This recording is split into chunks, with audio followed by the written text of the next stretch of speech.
The Real Estate Now Podcast, Episode 3.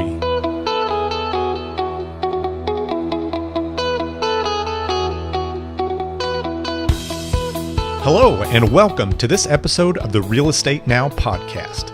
My name is Jason Reynolds, and this is the podcast dedicated to those looking to buy, sell, or invest in real estate. The world of real estate is exciting, but it can be a complex, confusing, and sometimes stressful experience. Our goal is to break down the many moving parts of real estate transactions step by step to help you be better prepared in the future. Join us as we share tips, lessons, and information from professionals from your community and around the world.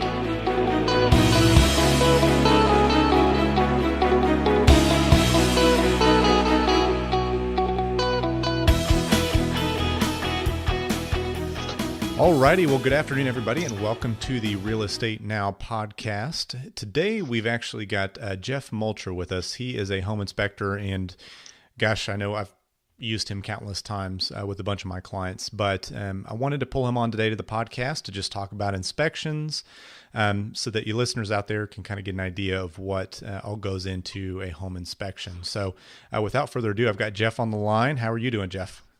Fantastic, Jason. How are you? I'm doing great. So you're working on your boat?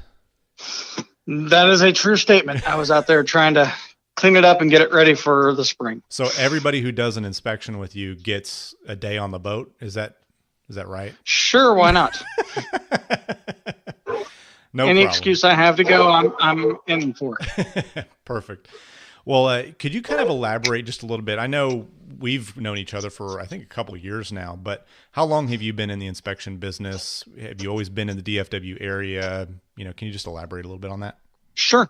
Good gosh, it feels like I've been doing this forever, but it'll actually be 13 years come June 30th is what the anniversary of having my license will be. So Awesome. I've only done home inspections in the Dallas-Fort Worth area. Before I did this, I was in the Navy for 8 years, spent 5 years on a ship in Hawaii and 3 years as an instructor in San Diego. So I know it was rough duty, but somebody had to take one for the team. Granted, I did see my fair share of the Persian Gulf and whatnot.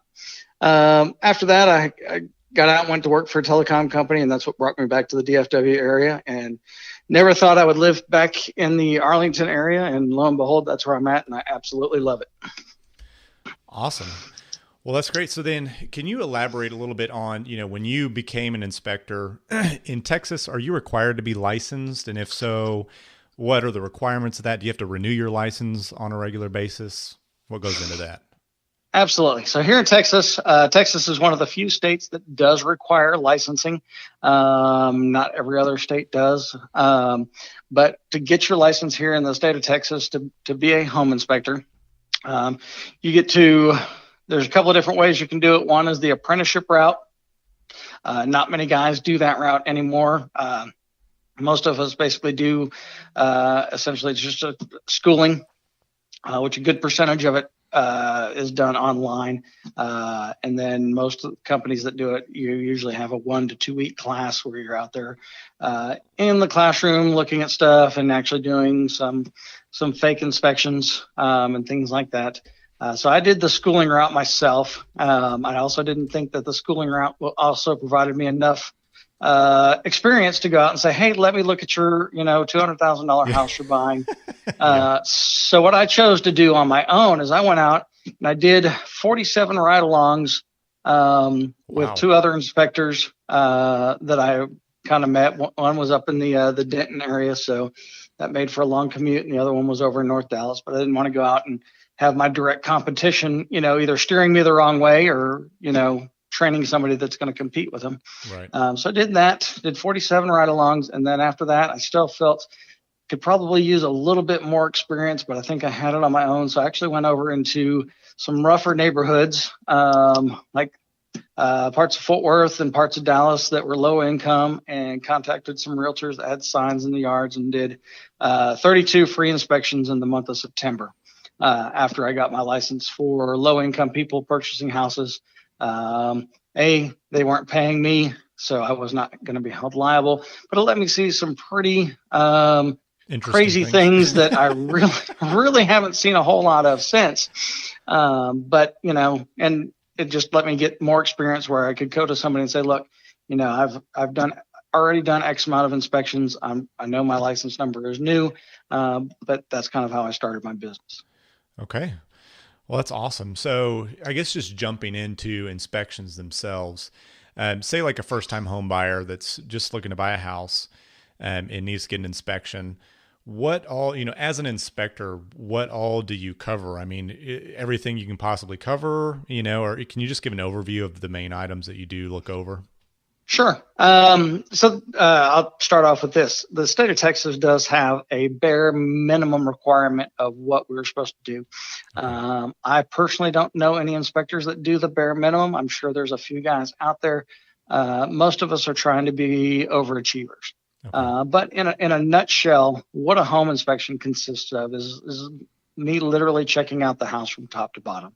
So getting on the roof, to crawling through the attic, to inside the house, testing, all the electrical outlets, all the doors, all the windows, all the plumbing fixtures, to looking at the foundation and testing from your smallest appliance being the garbage disposal on up to the heating and AC equipment and everything that's in between. So including water heaters, dishwashers, ovens and whatnot. So if it's attached and normally goes with the house in a real estate transaction, we home inspectors are going to look at it and, figure out what's going on with it, try to educate, or I'm going to at least try to educate my clients on the age of things so they know, hey, you know what, this AC unit's 15 years old.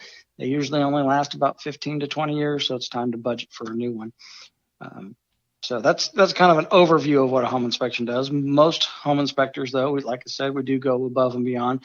So at least I do the sprinkler system. I don't charge extra for that. I know some other guys do. Okay. There's a little bit of an extra fee for a swimming pool if there's one there. And then if the temperatures are right outside and the house is kind of newer, some of us do thermal imaging scans on a home just to kind of let you know how energy efficient it's going to be. Okay. So then, say you get the inspection done and that happens with, say, the HVAC, it's 15 years old and you can tell them, hey, it's potentially near the end of its life, or say it's not even operational, say something's, keeping it from going on. What do you, if there's things like that, like are a foundation, HVAC, do you recommend, I know in your report you mentioned you recommend further evaluation by another professional. So do you recommend folks for that and to do that, or do you rely upon the agent to make that connection, or is it the buyer kind of reliable or responsible for that? How do you typically go about?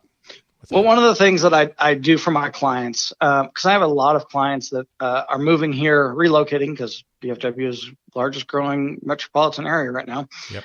So I get a lot of these clients that are relocating to the area and they don't know anybody.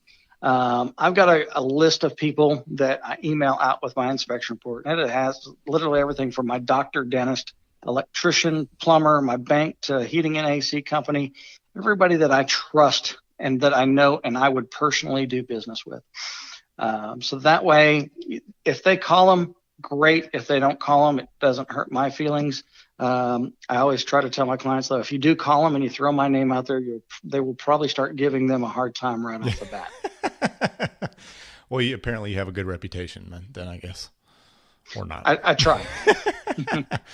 So then, with an inspection itself, as somebody who's not familiar with it, how long does an inspection usually take? Like, say, for a 3-bed, 2-bath, typical size house? A good rule of thumb is about an hour and 15 minutes per 1,000 square foot. Okay. And that includes, typing it up. So let's, it's going to take 45 minutes to inspect, 1,000 square foot house, give or take a little bit. But, on average, 2,000 square foot house is going to take about 2.5 to 3 hours to do everything that I need to do out there. Some houses will take longer if they're, older and in severe disrepair. And if it's a newer construction home that's in pretty good shape and has been well taken care of, then it's going to go a lot faster. Okay. So then, with buyers that are coming in, do you recommend they meet you there when you get there and stay the whole time, or come for like the last 30 minutes so you can walk them through it? What's most efficient for you and for them? What most of my clients do, and this is what I prefer, but if somebody wants to come and be there for the whole time, that's great too. Usually we leave new best friends, but most of my clients come out at the end. And if they give me anywhere from about 30 minutes to an hour, what we're going to do is I take a ton of pictures when I do an inspection. As the old saying goes, a picture speaks 1,000 words. Yep. We'll look through a slideshow of pictures, and we'll talk about everything that's wrong with the house, and I'll try to break it down into, hey, these are the big things that to definitely be concerned about. And there's occasionally those houses where it's, hey, there's a lot of the stuff going on here. You might want to consider looking for a different property, just depending upon what their situation is. Right. Okay. So then, I know we were talking before we jumped on. One of the folks on Facebook, her name is Lisa Coons, commented that when they first bought, they had a really hard time with the inspection report. It can be overwhelming sometimes for, a first-time home buyer, because I'm pretty sure you have to put a lot of things on there that maybe don't meet Met code a couple years ago and don't anymore. So in that meeting, do you walk through with them and say like, hey, this used to be okay and now it's not, but it's covered under code kind of situation? Absolutely. What my goal is to do is it's to educate the buyers on what's going on with that house. So there's a lot of stuff that we're going to talk about on an inspection report that is the difference between building codes today, 2018, and when a house was built, heck, even 4 or 5 years ago. But most houses I look at are at least 10 years old or older, and there's going to be code changes. No one in Texas is required to get a house up to current code. Everything is grandfathered as far as that goes. Okay. So when we talk about everything, that's the thing that I like to keep things in perspective for people. I also tell them, hey, my inspection report is pretty much do as I say, not as I do. So don't go to my house and be like, Jeff, you told me I'm supposed to fix this, and it's not fixed at my house. I guarantee you it won't be, because it's like the mechanic's house or mechanic's car is never fixed, or things like that. It's always being worked on. It's just one of those things that if you're okay with living with it, I'm going to educate you, tell you about it, explain it as much as possible. If you still want to go in and get it fixed and brought up to current codes, more power to you. But most people usually are like, nope, that's fine. We can live with that. If it's not going to burn the house down or cause injury to anybody, then most people are usually fine with some smaller things. Gotcha. So it kind of sounds like maybe a mixture of, those buyers getting counsel from you, based on your experience, and then maybe the realtor having some input too, based on their experience on what, is a big deal or maybe isn't, based on the buyer, the individual buyer. Sure. Okay. And, everybody has their certain hot buttons, Right. Yeah. I've been out to do an inspection, and, I've done a house where it has aluminum wiring or something like that. And, a gentleman, his dad told him to never buy a house with aluminum wiring. So as soon as he heard that, he was like, I'm done. We're not buying this house. And they walked away. Yep. So everybody has their own hot buttons. I still tried to educated him on aluminum wiring, but just so he knew what was going on with it and why it causes fires. Yeah. But yeah. Okay. So the other item is termite inspections. So do you recommend, no matter the age, even if they're fairly new, to get termite inspections? What's the added cost? If there is something found, do you use somebody who can provide an estimate on the spot to get it fixed? Yep, absolutely. So what I do for my termite inspections is I just use a third-party pest control company. They come out at the same time I'm there. They don't just look for termites. They look for all wood damaging insects, so carpenter ants, powder post beetles, wood borers, termites, and a whole bunch of other bugs I can't pronounce. Yeah. Which is part of the reason I don't have that licensing. But the guy that I use, I tell everybody he's the guy that brought termites on the ark with Noah. 76 years old and still works every day. He loves his job. He'll get in crawl spaces on those older pier beams and still crawl them and whatnot.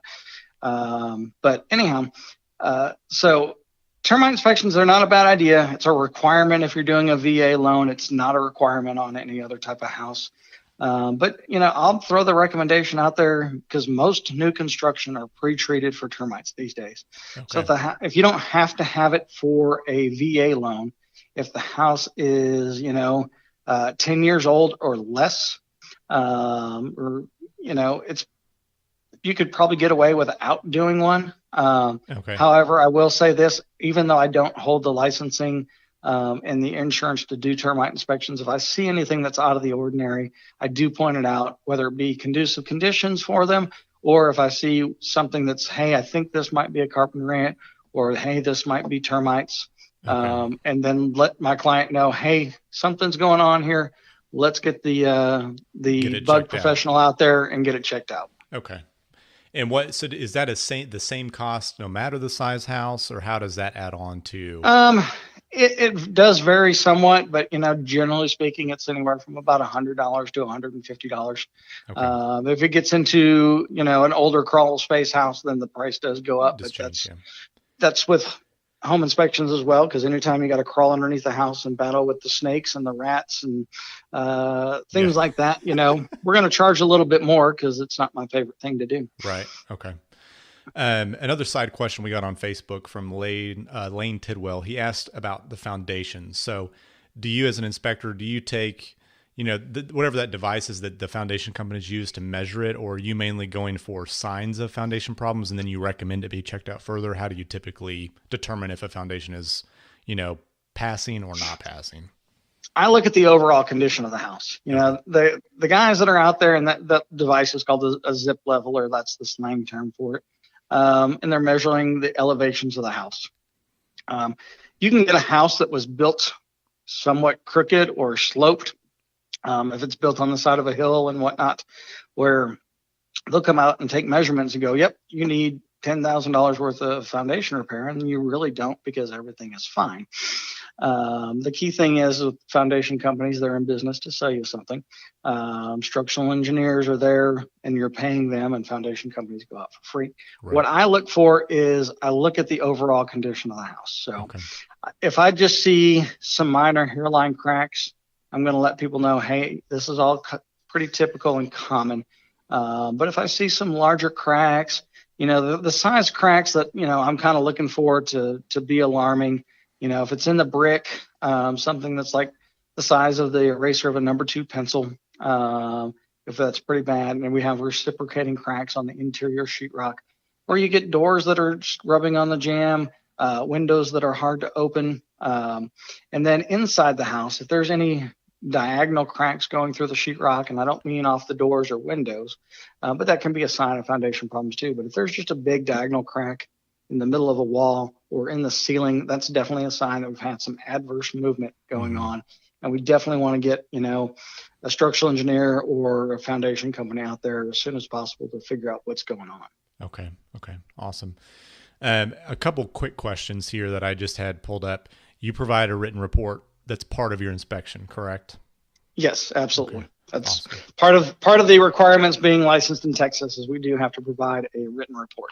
Okay, awesome. Now, in terms of how far of an area that you cover yourself with North Star Home Inspections, what's kind of your threshold on how far you go out? Well, it depends on how big that check is that somebody's willing to write. You'll go to Montana. The furthest I've gone is to Austin. Okay. And that was a guy, I had done a home inspection for him. I had done a home inspection for his son, and he was buying his daughter. She was going to be a sophomore at UT, and he was buying her a house to live in and rent out with some roommates. And he wanted me to go down there and look at it, and I tried to tell him, I'll get somebody else to do it for you because I know guys down there. He's like, I trust you. I was like, okay, well, it'll cost you, this much. And he's like, okay, on top of that, I'll put you up in a hotel room and take the wife and kids. So I went down on a Saturday. Well, there you spent go. 3 hours doing an inspection, and, we went and had some good dinner and saw some friends and came back. Awesome. Well, good. But generally speaking, about 50 to 75 miles around DFW area. Okay. So still within the general area here. Is where I try to stay, yeah. Okay. Awesome. Well, I know we're coming up over 15 minutes, so I want to wrap up. If folks have questions about like when they're getting an inspection in terms of like cost for that specific house and items like that, can you let us know how they can reach out to you and get in contact to work on that, get it scheduled or get some pricing? Sure. Really, the best way to get a hold of me is certainly by phone, whether it be a phone call or a text, but that's at 817-791-2605. Again, that's 817-791-2605. You can go to my website, which is www.northstarhi.com. However, I won't lie. My website is not the greatest. It's just kind of there to take up space. I do need to get on there and get it better. But most of my referrals, I'm not looking for business off the internet. I'm looking for business from close contact referrals. And that's where easily 80%, 90% of my business comes from. And when somebody says, "Oh, I found you on the internet," that always kind of freaks me out. Because I'm like, "Oh, you saw that bad website and you still decided to call me?" Yeah, well, turns out good for them. So, the other last question I had was, number one, you mentioned being in the service, and thank you for that. I know you've helped a lot of my clients who've been in the service as well. So do you offer a discount for veterans on home inspections? I do. Although a lot of times when they call me, I ask if they want to pay extra because I was in the military as well. That's nice. So, and sometimes they're like, "Okay, well, touche." And I was like, "No, I'll certainly knock money off the inspection for people that are in the military, as well as teachers, firefighters, police, civil servants, kind of things." Gotcha. Awesome. Politicians and lawyers, I feel like I want to charge a little bit extra. But it's weird. I have way more friends that are attorneys than I ever thought that I would have. Two of them were the best, or two of them were in my wedding party. So that's awesome. Well, good. Well, thank you, Jeff, for joining us. And my pleasure, Jason. If anybody has any questions, you guys have Jeff's number, so please reach out to him, and we'll talk to you again sometime soon. Absolutely. Sounds good. Thanks, Jeff. Thank you. Bye-bye.